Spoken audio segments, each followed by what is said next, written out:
ठीक है, तो अपन अब पढ़ेंगे 12वें चैप्टर के फॉर्मूले। ठीक है, 12वें चैप्टर का नाम है एटम, परमाणु। ठीक है, और परमाणु किससे मिलकर बना होता है? इलेक्ट्रॉन, प्रोटॉन और न्यूट्रॉनों से। ठीक है, तो सबसे पहले जो चीज आती है इसमें वो आती है रदरफोर्ड का मॉडल। मतलब कुछ साइंटिस्ट है जिन्होंने अलग अलग मॉडल दिए इस परमाणु को परिभाषित करने के लिए।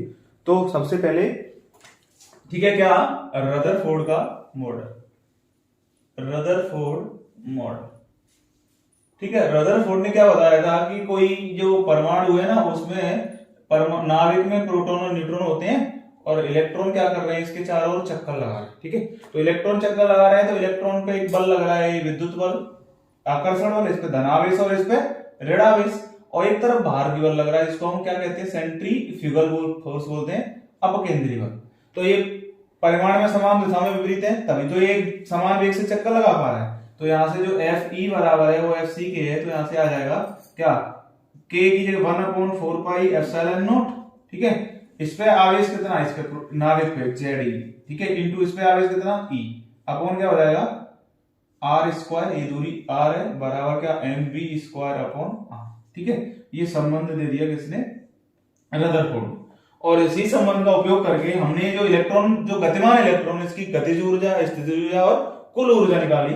तो क्या इलेक्ट्रॉन की गतिज ऊर्जा, ठीक है, इलेक्ट्रॉन की गतिज ऊर्जा क्या, के बराबर फॉर्मूला निकल के आता है Z E square upon 8 pi epsilon naught M into are.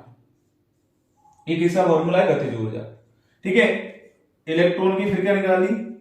स्थितिज ऊर्जा, स्थितिज ऊर्जा, और उसका फॉर्मूला आया के बराबर यू बराबर minus K Z E square upon 4 pi epsilon naught M into R. ये स्थितिज ऊर्जा का फॉर्मूला आया।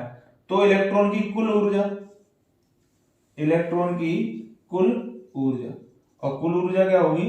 E बराबर के प्लस यू, जब दोनों को जोड़ा तो कुल ऊर्जा आई minus K M E square, sorry Z E square upon 8 pi epsilon naught M into are.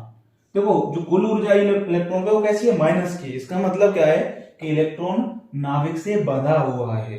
ठीक है, उसके चारों ओर चक्कर लगा रहा है, क्योंकि उसकी ऊर्जा कैसी है? ऋणात्मक है। ठीक है, अगर इलेक्ट्रॉन को हमें उस कक्षा से बाहर निकालना है तो हमें इतनी ही प्लस की ऊर्जा देनी पड़ेगी। ठीक है, इसके बाद इसमें आया बोहर का परमाणु मॉडल, बोहर का परमाणु मॉडल। ठीक है, और इन्होंने क्या बताया बोहर ने? ठीक है, कि वही इलेक्ट्रॉन इसके चारों ओर घूम रहा है, ये मान लो परमाणु है पी, वो नाभिक है और इसके चारों ओर इलेक्ट्रॉन गति कर रहा है। तो एक तो इस पे कौन सा फोर्स लग रहा है? वही विद्युत बल लग रहा है। ठीक है, त्रिज्या की आर है, और एक बाहर की तरफ कौन सा लग रहा है? केंद्रीय बल। तो यहां से क्या फॉर्मूला आया? 1/4 pi epsilon naught Z E square upon क्या आर स्क्वायर, बराबर किसके? M B square upon R के। ठीक है, एक तो ये रिलेशन दे दिया इन्होंने एक और चीज बताई कि केवल वही कक्षाएं संभव है जिनके लिए जो इलेक्ट्रॉन का कोणीय संवेग है वो NH/2 पाई के पूर्ण गुणज है। ठीक है, तो क्या होता है? और एम जो कोणीय संवेग होता है वो एमबीआर होता है, बराबर NH/2 पाई, जहां पे n बराबर 1 2 3 डॉट डॉट डॉट। ठीक है, ये कोणीय संवेग, ये दोनों दोनों समीकरण है, इनका उपयोग करके जो इलेक्ट्रॉन जो गति कर रहा है इसकी कुल ऊर्जा निकाली। इलेक्ट्रॉन की क्या गतिज ऊर्जा, पहले तो हमने इलेक्ट्रॉन की क्या निकाली? इस जो त्रिज्या निकाली, जो कक्षीय इलेक्ट्रॉन है उसकी हमने क्या निकाली? त्रिज्या। ठीक है, तो उसको बोलेंगे कक्षीय त्रिज्या। ठीक है, और कक्षीय त्रिज्या का क्या फॉर्मूला आया? आर एन बराबर, ठीक है, आर एन बराबर, जो आर एन निकाली वो क्या निकली? N square H square epsilon naught बट्टे पाई एम, ठीक है, ई स्क्वायर। ये मेरे पास क्या आ गई? कच्ची त्रिज्या आ गई किसके? एनवे इलेक्ट्रॉन की। ठीक है, इसको हम बोहर त्रिज्या भी बोलते हैं। क्या बोलते हैं इसको? बोहर त्रिज्या भी बोलते हैं, बोहर त्रिज्या। ठीक है, ये एनवी कक्षा के लिए आ गई। अगर देखो ये अगर पहली कक्षा में इलेक्ट्रॉन चक्कर लगा रहा है R1 बराबर, तो n बराबर रखेंगे तो 1 into N square O H square epsilon naught upon pi M E square. देखो h क्या प्लांक नियतांक कांस्टेंट है, एप्सिलॉन नॉट भी कांस्टेंट है, पाई भी कांस्टेंट, एम भी कांस्टेंट, ई भी कांस्टेंट। तो इस सब को कैलकुलेशन करने के बाद 0.53 एंगस्ट्रॉम आई R1 का मान। तो R1 क्या आ गया 0.53 एंगस्ट्रॉम। तो यहाँ से मुझे एक संबंध मिल गया कि n स्क्वायर R1 लिख सकता हूँ, Rn बराबर n स्क्वायर R1। अगर पहली कक्षा की बात करूँ तो n बराबर 1, अगर दूसरी कक्षा की बात करूँ तो n बराबर 2, n बराबर 2 मतलब 4 इंटू R1 कर दूंगा तो उसकी त्रिज्या आ जाएगी। तो मैं किसी के लिए भी निकाल सकता हूँ, ये मैंने कैलकुलेट कर लिया, मेरे पास R1 की वैल्यू फिक्स आ गई, वो कितनी है 0.53 एंगस्ट्रॉम है, 0.53 एंगस्ट्रॉम। ठीक है, ये क्या हो गई, कक्षीय त्रिज्या हो गई। इसके बाद है कक्षीय वेग इलेक्ट्रॉन का, कक्षीय वेग। ठीक है, और कक्षीय वेग v बराबर क्या फॉर्मूला बताता है, ठीक है, जेड ई स्क्वायर अपॉन, ठीक है, 2NH एप्सिलॉन। ठीक है, ये क्या का फॉर्मूला है, कक्षीय वेग का फॉर्मूला है। मतलब अगर वो इलेक्ट्रॉन पहली कक्षा में है तो n बराबर 1 रख देंगे तो उस वेग से गति करेगा, दूसरी में तो उससे करेगा। उसके बाद क्या, उस इलेक्ट्रॉन की गतिज ऊर्जा, इलेक्ट्रॉन की गतिज ऊर्जा, कक्षीय इलेक्ट्रॉन की गतिज ऊर्जा, गतिज ऊर्जा। ठीक है, तो गतिज ऊर्जा के बराबर m⁴ बट्टे 8 n square h square epsilon. ठीक है, ये क्या हो गया गतिज ऊर्जा का फॉर्मूला। ठीक है, अब अपन क्या लिखेंगे, इसके बाद अगर हम इलेक्ट्रॉन की स्थितिज ऊर्जा की बात करें, किसकी, स्थितिज ऊर्जा की, कक्षीय इलेक्ट्रॉन की स्थितिज ऊर्जा, स्थितिज ऊर्जा। तो स्थितिज ऊर्जा का फॉर्मूला होता है U बराबर -km⁴ अपॉन, ठीक है, क्या हो जाएगा 4n square h square epsilon not. ठीक है, ये क्या हो गई, स्थितिज ऊर्जा हो गई। अगर हम इलेक्ट्रॉन की कैसी कुल ऊर्जा की बात करें, ठीक है, तो कुल ऊर्जा क्या होगा, E बराबर k प्लस u, यहां से जो निकल के आएगी कुल ऊर्जा वो क्या निकलेगी, -km⁴ बट्टे 8 n स्क्वायर, ठीक है, n square h square epsilon. ये मेरे पास क्या होगा, कुल ऊर्जा का फॉर्मूला।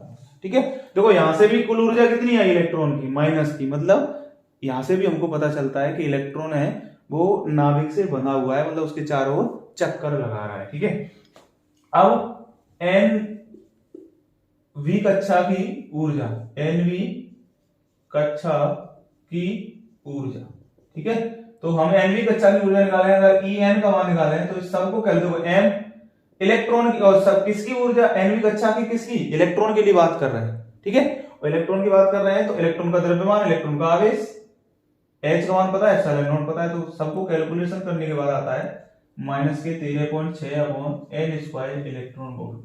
ये क्या आ गई, nv कक्षा की ऊर्जा। ठीक है, इसकी इलेक्ट्रॉन की। अब हम इलेक्ट्रॉन की किसकी बात करें, तरंग दैर्ध्य की बात करें। ठीक है, तो उसका फॉर्मूला क्या आएगा,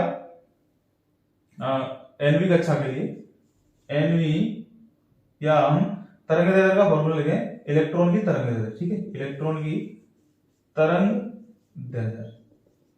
ठीक है, इलेक्ट्रॉन की तरंग दैर्ध्य क्या होगा, 1/λ बराबर r 1/n1 square minus 1/n2 square. ठीक है, जब जो इलेक्ट्रॉन है वो दूसरी से पहली में, या तीसरी से पहली में, या चौथी से पहली में, या तीसरी से दूसरी में, मतलब एक कक्षा से दूसरी कक्षा में जा रहा है या आ रहा है, तब ये तरंग दैर्ध्य का फॉर्मूला, तब वो क्या फोटोन का उत्सर्जन करेगा, और वहां पर जो r है वो क्या है, रेडबर्ग नियतांक। क्या है, रेडबर्ग नियतांक है। ठीक है, और इसका जो मान होता है 10.97 गुणा 10⁶ प्रति मीटर। ठीक है, ये मेरा रेडबर्ग नियतांक होगा। ठीक है, इसके बाद जो इसमें जो रह गया है वो क्या है, लाइन स्पेक्ट्रम है। ठीक है, और ये देखो जो बोहर ने जो दिया था ना, ये अपना जो वो किसके लिए था, हाइड्रोजन परमाणु के लिए। तो हाइड्रोजन परमाणु में क्या करते हैं कि जहां Z होता है, देखो 1H1 होता है हाइड्रोजन परमाणु, क्या होता है हाइड्रोजन परमाणु 1H1, तो Z बराबर कितना है, 1 है, तो जहां भी Z है उसको क्या रख लेंगे, 1 रख लेंगे। ठीक है, और Z क्या होती है, प्रोटॉनों की संख्या, और हाइड्रोजन में प्रोटॉनों की संख्या कितनी होती है, 1 होती है। ठीक है, तो इसमें जो रह गया है वो क्या है, लाइन स्पेक्ट्रम है। ठीक है, हाइड्रोजन परमाणु का लाइन स्पेक्ट्रम। ठीक है, तो उसको अपन देख लेते हैं। तो हाइड्रोजन परमाणु के जो लाइन स्पेक्ट्रम है उसमें किसके लिए फॉर्मूला देखते हैं। सबसे पहले जो उसमें जो क्षेत्र मिलते हैं, लाइमन श्रेणी, बामर श्रेणी, तो सबसे पहला कौन सी श्रेणी है, लाइमन श्रेणी। ठीक है, लाइमन श्रेणी, और लाइमन श्रेणी के लिए क्या होता है, 1/λ बराबर आर एक बट्टे वन का स्क्वायर माइनस एक बट्टे एन टू का स्क्वायर, जहां एन टू बराबर क्या हो जाएगा, जहां एन टू बराबर 2 3 4 डॉट डॉट, मतलब जो प्रकाश किरणें हैं वो ऊपर से नीचे आ रही है, मतलब एक में तो आएगी, एन वन तो फिक्स है डायमंड के लिए, कितना, एक, ठीक है, मतलब एक में तो आएगी, चाहे 2 से आए, 3 से आए, 4 से आए, किसी से। दूसरा है बामर श्रेणी, बामर श्रेणी की तरंग देता है, और बामर श्रेणी के लिए क्या होगा, एक बट्टे लैम्डा बराबर आर एक बट्टे 2 का स्क्वायर माइनस एक बट्टे एन टू का स्क्वायर, ठीक है, और जहां पे एन टू क्या हो जाएगा, 3 4 5 डॉट डॉट, ठीक है। यहां 2 में आएगी प्रकाश किरण, कहीं से ऊपर से आएगी, किसमें आएगी, 2, ठीक है। तीसरी है पार्सन श्रेणी, पार्सन श्रेणी, ठीक है, और पार्सन श्रेणी में कहां से आएगी, n1 बराबर फिक्स है कितना, 3, और n2 बराबर 4 5 6 4, आगे कुछ भी हो सकता है, ठीक है। तो क्या हो जाएगा, एक बट्टे लैम्डा बराबर r एक बट्टे n1 स्क्वायर माइनस n1 की जगह कितना, 3 का स्क्वायर, n2 का स्क्वायर, जहां n2 बराबर कितना, 4 5 है। उसके बाद है कौन सी, ब्रैकेट श्रेणी, ब्रैकेट श्रेणी, और ब्रैकेट श्रेणी में क्या हो जाएगा, n1 बराबर 4 और n2 बराबर 5 6 7 8, ठीक है। तो तरंग दैर्घ्य का फॉर्मूला हो जाएगा एक बट्टे आर बराबर आर एक बट्टे 4 का स्क्वायर माइनस एक बट्टे n2 का स्क्वायर, और इसके बाद है पास ब्रैकेट हो गया फुंड श्रेणी, फुंड श्रेणी, और फुंड में क्या हो जाएगा, n1 फिक्स हो जाएगा 5 और n2 बराबर 6 7 8 कुछ भी हो सकता है, एक बट्टे लैम्डा बराबर आर एक बट्टे 5 का स्क्वायर माइनस एक बट्टे n2 का स्क्वायर, ये क्या के लिए आएगा, फुंड श्रेणी, ठीक है। तो ये मेरे फॉर्मूले कंप्लीट हो गए, कौन से चैप्टर के, 12वें चैप्टर के, ठीक है, नोट कर लो।